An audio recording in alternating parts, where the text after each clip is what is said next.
What if I told you that you could achieve financial independence with just $300,000? Not $2 million like most financial advisors claim you need. Not even the $500,000 that some experts say is the bare minimum. Just $300,000, and you could potentially never work another day in your life. Most people would laugh at that idea.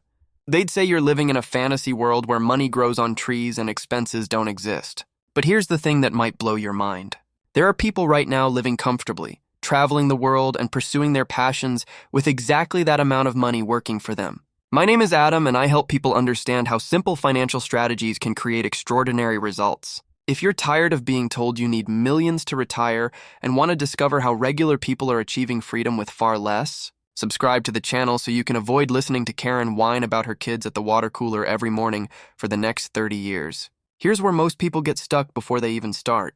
They've heard about something called the 4% rule, which says you can safely withdraw 4% of your portfolio each year without running out of money. Using that math, $300,000 would only generate $12,000 per year. That's just $1,000 per month, and most people immediately think that's impossible to live on. But here's what the traditional financial advice won't tell you. The 4% rule was designed for people who want to maintain their current lifestyle forever without ever touching their principal. It's built for someone making $100,000 per year who wants to spend $100,000 per year in retirement. That's not financial independence. That's just shifting from earning money to spending money. The 4% rule also assumes you're living in high-cost areas with high-cost lifestyles. It assumes you'll have a mortgage, car payments, and all the expensive habits that keep most people trapped in the rat race. But what if you approach this completely differently? What if instead of trying to maintain an expensive lifestyle, you designed a lifestyle that was both fulfilling and affordable? What if you realized that most of what you spend money on doesn't actually make you happier? What if you discovered that the things that bring real joy and satisfaction cost far less than you think? The truth is, the 4% rule isn't wrong, but it's solving the wrong problem. It's trying to help people afford an expensive life when what they really need is a better life. And a better life doesn't require nearly as much money as most people believe. Think about it this way. The person who needs $8,000 per month to be happy is infinitely poorer than the person who can thrive on $2,000 per month, regardless of how much either of them has in the bank. Your expenses determine your freedom, not your income. This is why focusing solely on accumulating more money without addressing your spending is like trying to fill a bucket with a massive hole in the bottom. You can pour as much water as you want, but you'll never get ahead until you fix the leak. Here's where the magic happens, and it's simpler than most people realize.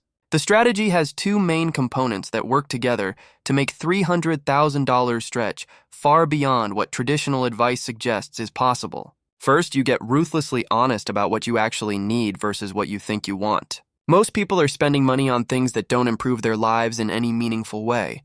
They're paying for convenience they don't need, status they don't enjoy, and stuff they don't use. When you strip away everything that doesn't genuinely add value to your life, you discover that living well costs far less than living expensively. Second, you use geographic arbitrage to your advantage. This doesn't mean you have to move to a developing country and live in a hut, though that's certainly one option. It means being strategic about where you live and how your money translates to quality of life. Here's a reality check that might surprise you. There are places in the United States where you can rent a decent apartment for $600 per month. There are small towns where you can buy a house outright for $50,000. There are entire regions where your dollar stretches 2 or 3 times further than in major metropolitan areas. But it gets even more interesting when you consider international options. In countries like Portugal, Mexico, or parts of Eastern Europe, $1,500 per month can provide a lifestyle that would cost $5,000 per month in New York or San Francisco. You're not sacrificing quality of life. You're optimizing for it. Let's run the numbers with a realistic scenario. You have $300,000 invested in a diversified portfolio generating 7% annually. That's $21,000 per year or $1,750 per month in passive income. In many parts of the world, that's not just survival money. That's comfortable living money. Maybe you choose a charming town in Portugal where your rent is $500 per month. Your food costs $300, utilities are $100, and you have $850 left over for transportation, entertainment, healthcare, and unexpected expenses. You're not just getting by. You're living well, exploring a new culture, learning a new language, and having experiences that most people only dream about. Or maybe international living isn't for you, but you're willing to consider smaller American cities where the cost of living is dramatically lower. Places where $1,750 per month isn't poverty. It's middle-class comfort with money left over for savings and fun. The key insight is this. Your money doesn't care where you spend it, but where you spend it determines how far your money goes. Geographic arbitrage isn't about lowering your standard of living. It's about raising your standard of living while lowering your cost of living.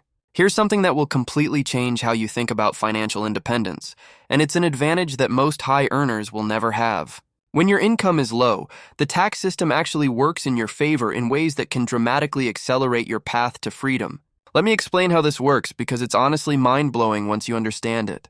If you're living off $21,000 per year from your investments, you're not just in a low tax bracket.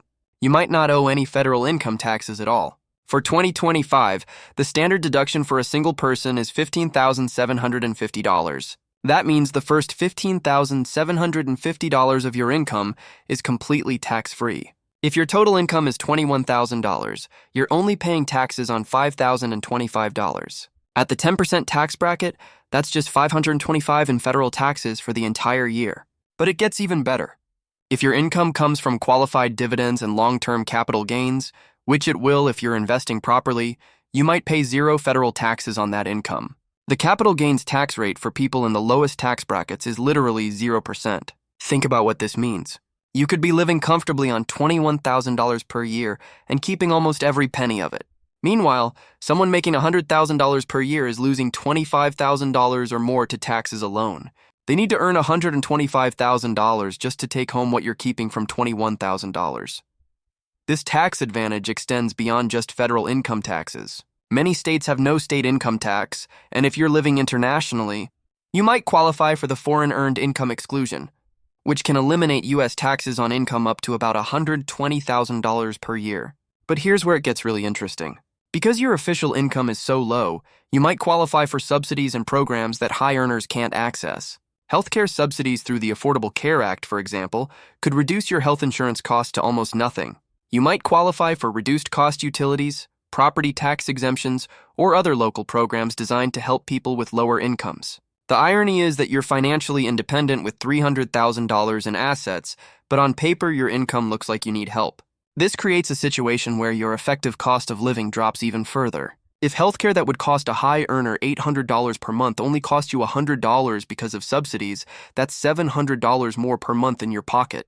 That's $8,400 per year in additional purchasing power just from being smart about your tax situation. The wealthy understand this principle, which is why many billionaires have surprisingly low official incomes. They've structured their finances so their wealth grows through appreciation rather than taxable income. You're essentially using the same strategy, just on a smaller scale. Now let's talk about how to actually build that $300,000 portfolio, because this is where most people get overwhelmed and give up before they start. The good news is that the strategy is much simpler than the financial industry wants you to believe. First, forget everything you've heard about complex investment strategies, individual stock picking, or trying to time the market. You don't need to become a financial expert or spend hours analyzing companies. You need a boring, reliable approach that works while you sleep. The foundation of your portfolio should be low-cost index funds. These are funds that own tiny pieces of hundreds or thousands of companies, which means you're automatically diversified without having to research individual stocks. The most important funds to consider are total stock market index funds and total bond market index funds. Here's a simple allocation that has worked for decades. 70% stocks through a total stock market index fund and 30% bonds through a total bond market index fund. This gives you growth potential from stocks while the bonds provide stability during market downturns. As you get closer to needing the money, you can gradually shift more toward bonds for additional stability. But when you're building wealth, that 70-30 split has historically generated returns between 7% and 9% annually over long periods. The key is choosing funds with extremely low expense ratios. You want expense ratios under 0.1% if possible. This might seem like a tiny difference, but over decades, high fees can steal hundreds of thousands of dollars from your returns. Now, how do you actually accumulate $300,000?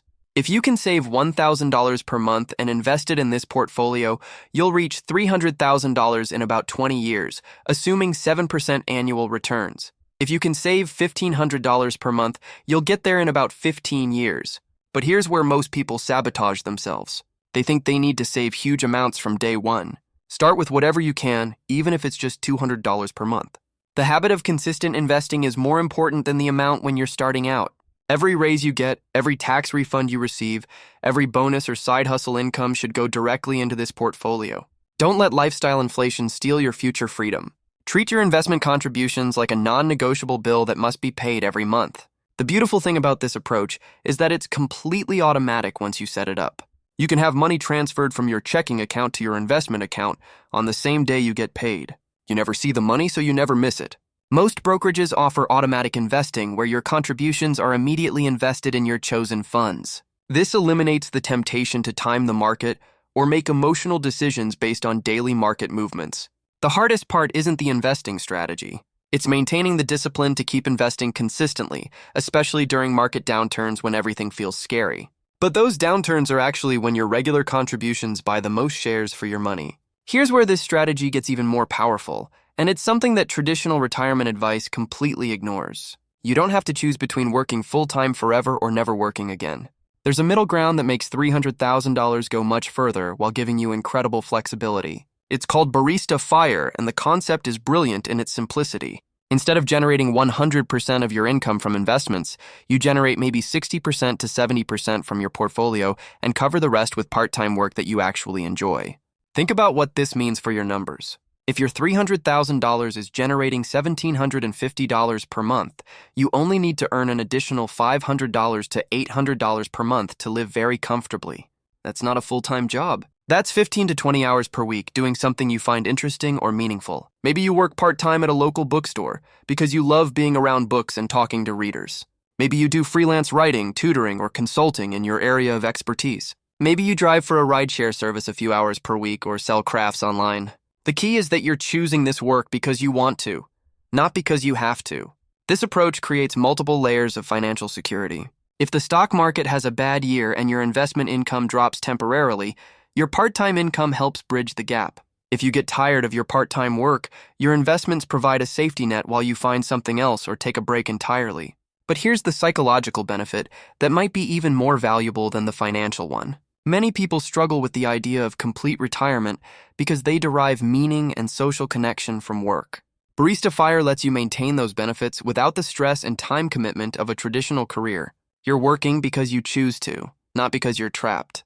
You can quit any time, take extended vacations, or negotiate terms that would be impossible in a traditional job. Your boss can't threaten your livelihood because your livelihood doesn't depend entirely on that job. The math becomes even more compelling when you consider that part-time income often comes with lower stress and higher hourly rates. When you're not desperate for work, you can be selective about opportunities. You can focus on clients and projects that pay well and align with your values. Plus, that extra income doesn't all have to go toward living expenses. Maybe you use it to travel more, pursue hobbies, or even reinvest it to grow your portfolio further. The flexibility is entirely yours. Let's make this concrete with a realistic example that shows exactly how someone could live well on the income generated by a $300,000 portfolio. This isn't theoretical. These are real numbers that real people are using right now. Our example person has $300,000 invested in a diversified portfolio generating 7% annually, which provides $21,000 per year or $1,750 per month. They've also chosen to do some part-time work that brings in an additional $600 per month for a total monthly income of $2,350. They've decided to live in a smaller city in a low-cost state where their money stretches much further than it would in major metropolitan areas. Here's how their monthly budget breaks down. Housing costs $650 per month. This could be rent for a decent one-bedroom apartment or the total carrying costs for a small house they own outright. By avoiding expensive coastal cities and choosing areas with reasonable housing costs, they've kept their largest expense manageable. Food and groceries cost $400 per month. This includes eating out occasionally but focuses primarily on cooking at home with quality ingredients. They've learned that cooking can be both enjoyable and economical, and they're eating better than when they relied on expensive takeout and restaurant meals. Transportation runs $200 per month. They own a reliable used car that's paid off, so this covers insurance, gas, maintenance, and occasional repairs. They're not trying to impress anyone with their vehicle. They just need dependable transportation that doesn't drain their budget. Utilities and phone service total $150 per month. This includes electricity, water, internet, and a basic cell phone plan. They've avoided the trap of paying for premium services and features they don't actually need or use. Healthcare costs $250 per month. Because their official income is low, They qualify for significant subsidies on health insurance through the Affordable Care Act. What would cost someone with higher income $800 per month only costs them a fraction of that amount. Entertainment and miscellaneous expenses get $300 per month. This covers streaming services, books, occasional movies, dining out, hobbies, and small purchases that make life enjoyable. They're not living like monks, but they're being intentional about where their entertainment dollars go. That leaves $400 per month completely unallocated. This money can go toward building an emergency fund, taking vacations, handling unexpected expenses, or even reinvesting to grow their portfolio further. Having this buffer means they're not living paycheck to paycheck, even though their income is relatively modest. The total monthly expenses are $1,950, leaving them with a $400 cushion every single month.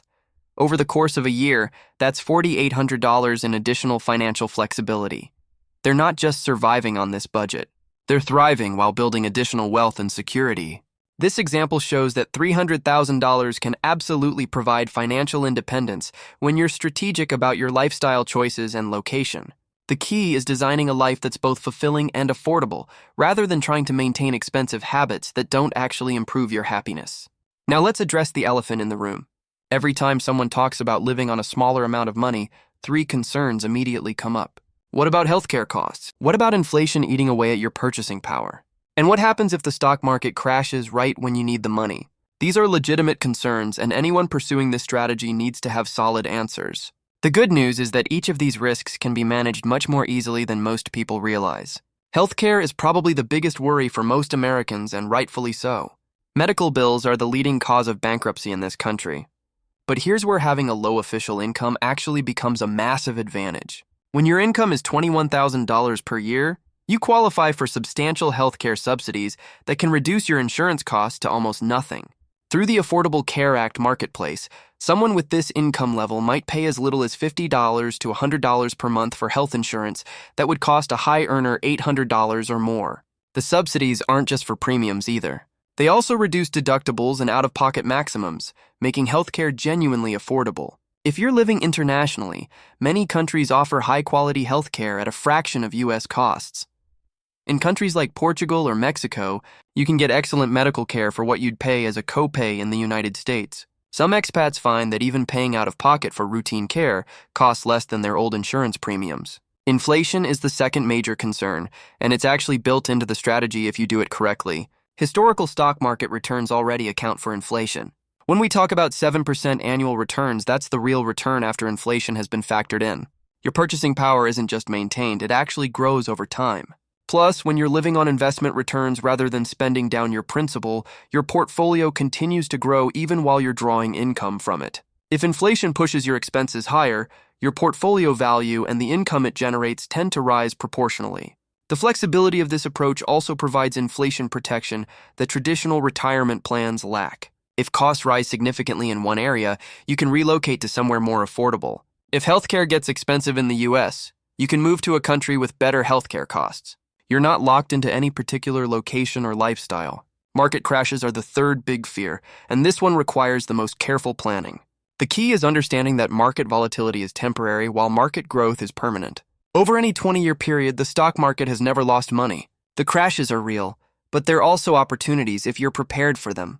This is why having that part-time income buffer is so valuable. During market downturns, you can reduce or eliminate withdrawals from your portfolio, living primarily on your work income until markets recover. This prevents you from selling investments at depressed prices, which is how people actually lose money in crashes. You can also structure your portfolio with a bond allocation that provides steady income even when stocks are volatile. Those bonds act as a stabilizer, generating consistent returns that can cover your basic expenses while your stock investments recover. The most important protection against all these risks is flexibility. When you're not locked into expensive commitments like large mortgages or car payments, you can adapt to changing circumstances. You can reduce expenses temporarily, increase income temporarily, or relocate to more favorable conditions. This adaptability is actually a huge advantage over traditional retirement approaches that assume you'll maintain the same lifestyle and location forever. Economic conditions change, but your ability to respond to those changes determines whether they become problems or just minor adjustments. Here's what this all comes down to. Financial independence isn't about accumulating massive wealth or living like a millionaire. It's about having choices. It's about waking up each day knowing that you're living your life according to your values rather than your bank account balance. But if you do want to live a baller lifestyle by making $10,000 a month or more from dividend income, watch this next video.